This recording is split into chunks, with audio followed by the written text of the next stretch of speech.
I, Jeannie, am a corporate employee, but I'm also pursuing a dream of becoming a professional cartoonist as an extension of my hobby.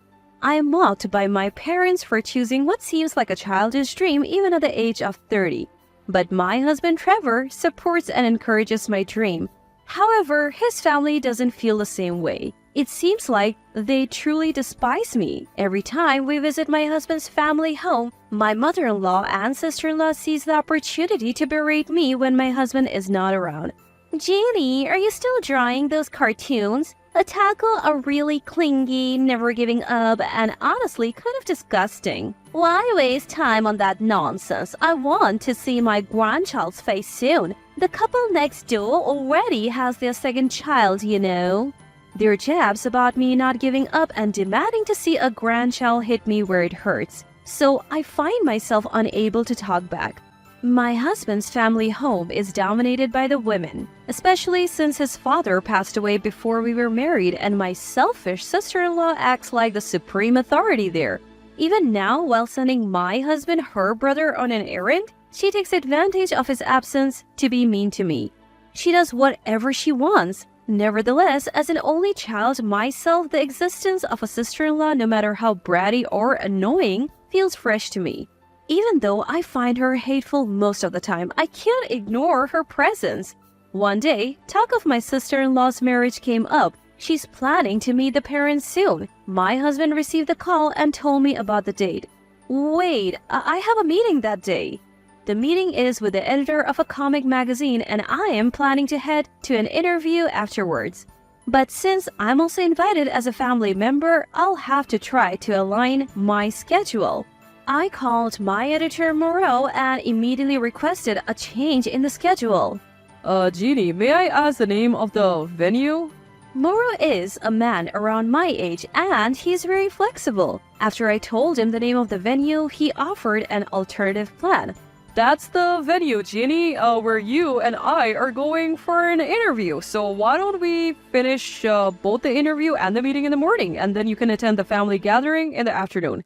If that's the case, I would really appreciate it. But soon, I would realize in a painful way that my consideration was utterly trivial and irrelevant to my mother-in-law and sister-in-law. A few days later, I was at the wedding venue. As planned, I rented the lobby for a brief meeting and then proceeded to the interviews. I toured the venue and had the opportunity to talk to the people working there. In between the interviews, I had casual conversation with Moreau, who was in charge, and found out he was also engaged. Moreau, you're getting married too? Congratulations! Finally, I found the right person, so today's interviews have been quite informative for me as well. That's wonderful. I hope you have a beautiful ceremony. Later, after having lunch at a nearby restaurant, I returned to the wedding venue. I was led to meet the parents' room, but no one from the other side had arrived yet, and the only ones there were mother-in-law, sister-in-law, and me. My husband, it turned out, had sent a message that he would be late, so he wouldn't be coming for a while. I felt a bit uncomfortable, but it seemed the others felt the same, and sister-in-law suddenly lashed out at me without reason. Listen, Jeannie, I've been thinking, and I don't want to introduce my sister-in-law as a disgusting manga geek. So I think my brother should be single and we'll just pretend you're not here, okay? Mother-in-law, sensing an opportunity, joined in to try to push me out. Yes, that's a good idea. This is a fresh start for my daughter, and outsiders should not be allowed. Furthermore, mother-in-law noticed my heavy bags. She picked up my bags, which were placed on the chair, intending to shove them back at me. I had my laptop inside with photos and notes from today's interviews, and I didn't want it handled carelessly. You don't seem to be here for work, so why not draw your favorite manga in a nearby cafe? She said, and predictably mother-in-law dropped my heavy bag. But mother-in-law just watched. Sister-in-law didn't seem to care at all. Mother-in-law, that's awful. My laptop is in there. Oh, I'm sorry, but this is just perfect, isn't it? You can take it for maintenance. It's good that you have a reason to leave now. It didn't look like it was done on purpose, but they were using my failure against me, trying to conveniently push me out. I didn't want to be in this place anymore. That was the only thing on my mind as I silently grabbed my belongings and left the room, almost fleeing. I'm frustrated that I can't retort, but more than that, the way mother-in-law and the others spoke to me is incredibly sad. I even rearranged my work schedule for today to be called an outsider. If I weren't in public, I might have burst into tears. Hey, Jeannie. Standing at the entrance of the venue, lost in thought about what to do next, a familiar voice called out to me. I looked up and Moro was there. Behind him, a man and woman whose faces vaguely resembled Moro's were standing. Probably his parents? Oh, you're still around, huh? Jeannie, you were supposed to meet the parents, right? Why did you leave the venue? Upon hearing that, I couldn't hold back and told them everything that just happened. Moro and his parents listened silently, looking troubled. After I had more or less finished my story, Moro calmly asked me, By the way, Jeannie, what is your husband's family name? Since I use my maiden name for my work as a cartoonist, not many people know my husband's last name. And I mentioned it to Moro, probably for the first time. Moro thought for a moment and then told me, Jeannie, you don't have to leave. Let's go back. I'll go with you. With those words, he almost forcefully took me back into the venue. When I returned to the room, mother-in-law and sister-in-law were astonished, and my husband, who seemed to have just arrived, was also quite surprised. But the surprise of mother-in-law and sister-in-law seemed to be directed more at Moro, who had accompanied me, than at me. What? You? Why are you with that person? I naturally didn't know since today was the first time I met him, but it seems that Moro is indeed sister-in-law's fiancé. Moro looks at sister-in-law, addressing her with the same composed voice he used earlier. His voice is so calm that I can't help but wonder if he's really talking to the woman he's dating. It seems I've misunderstood you. I heard about what you were planning with Mrs. Jeannie. You were going to treat your own brother's wife like a nobody, weren't you? Well, what are you talking about? What's going on all of a sudden? As for mother-in-law, she was going to kick out her daughter-in-law as an outsider and even drop and break someone's belongings, right? You're completely different from the person I heard about from her, aren't you? It was an accident. Mother-in-law and sister-in-law are defiant and playing dumb to Moro's words. We didn't do anything, she's just pulling on an act. Oh, that's not it. She's a nuisance to our household. They even blamed me. I would never break my own work tools. Is your purpose to bother and trouble me at my most crucial time? You always do this. You make our family feel awful at the most critical moments. It's because you're a creepy manga nerd. You don't understand the happiness of normal people. You are an audible living in the world of manga. The insults were more unrestrained than usual, making me feel like coming back was a complete mistake. But Moro, after listening this far and seeing sister-in-law's unmasked demeanor, seemed to have thought something. He spoke out firmly as if to push her away. Just because you work with manga doesn't mean that's possible. Those documents were for Jeannie's debut series. Something as important to her as her own life. She would never treat them carelessly. Moro, facing the cowed sister-in-law, spoke without hesitation. I only told you that I work for a publisher, but to be precise, I am a manga editor. What? So I can't marry someone who doesn't cherish the things related to manga. I'm afraid I must call off this wedding. What? How can you say that all of a sudden? All of us, not just sister-in-law, were utterly shocked by this. I too thought this was too much and tried to stop Moro. Moro, breaking off an engagement so suddenly is going too far.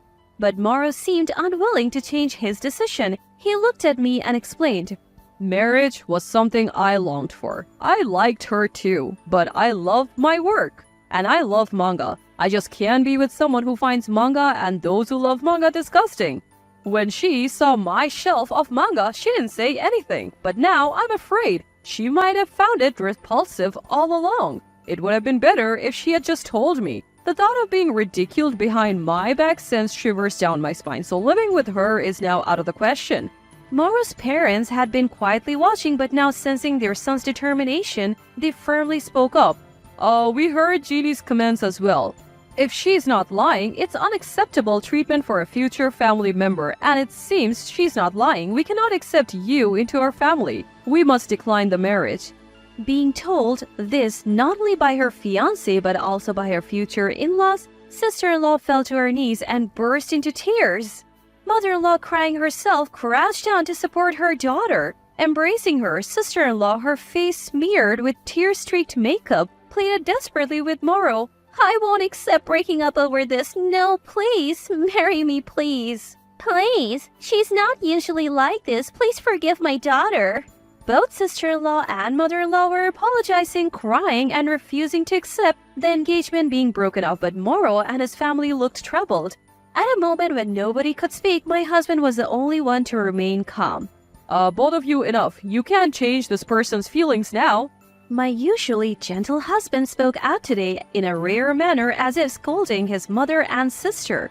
He turns to face Moro and his family, bowing his head politely. I'm truly sorry. We'll cover the cancellation fee for the venue.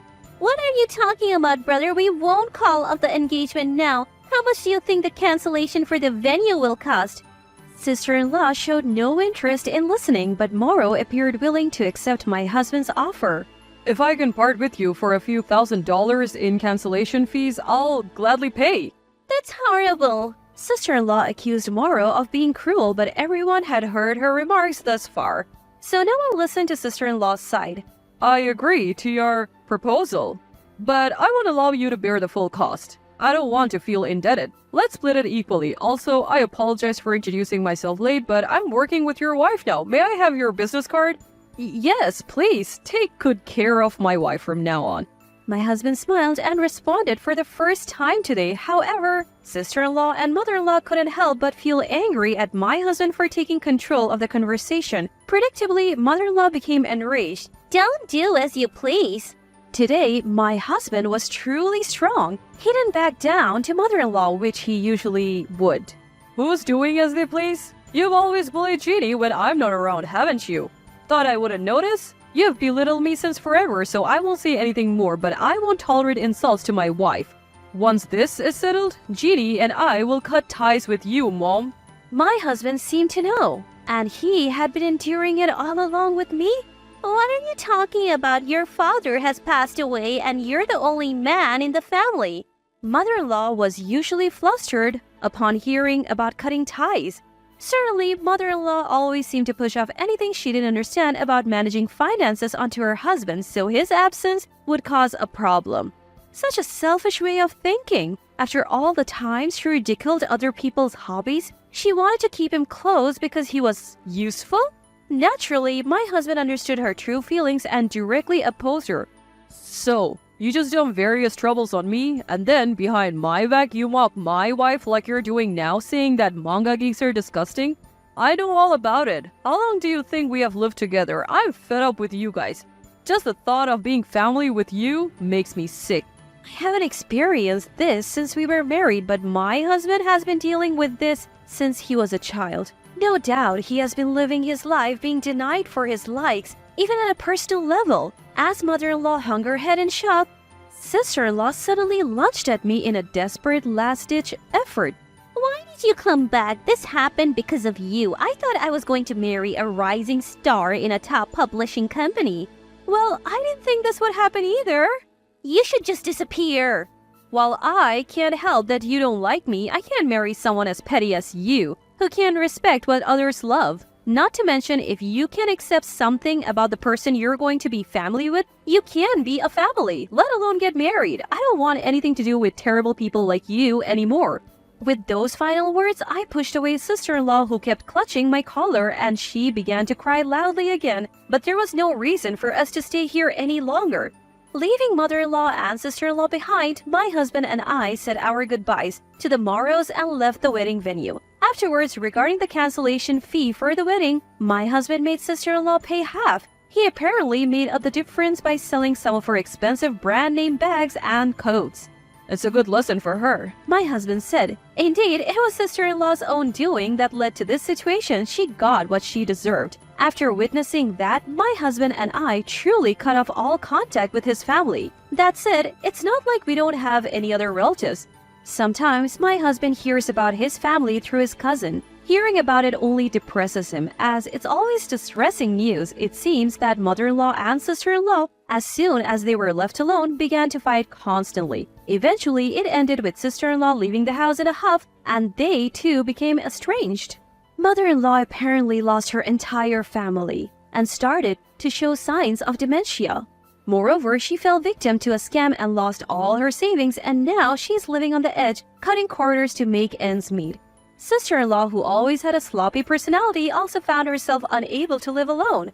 I heard she's stuck, making monthly installment payments, and is now being chased by steady repayments. But it has nothing to do with my husband and me, and that's not what's on our minds right now. I won an award for my comic and my debut has been decided. On the day of our private celebration to commemorate the debut, my husband nostalgically recalled the times when he had contact with mother-in-law and said, Jeannie, I'm sorry for making you endure so much. From now on, please draw your comics freely. I will continue to support you. Thank you. Supported by my beloved husband, I will now live happily as a comic artist, working more freely and joyfully doing what I love.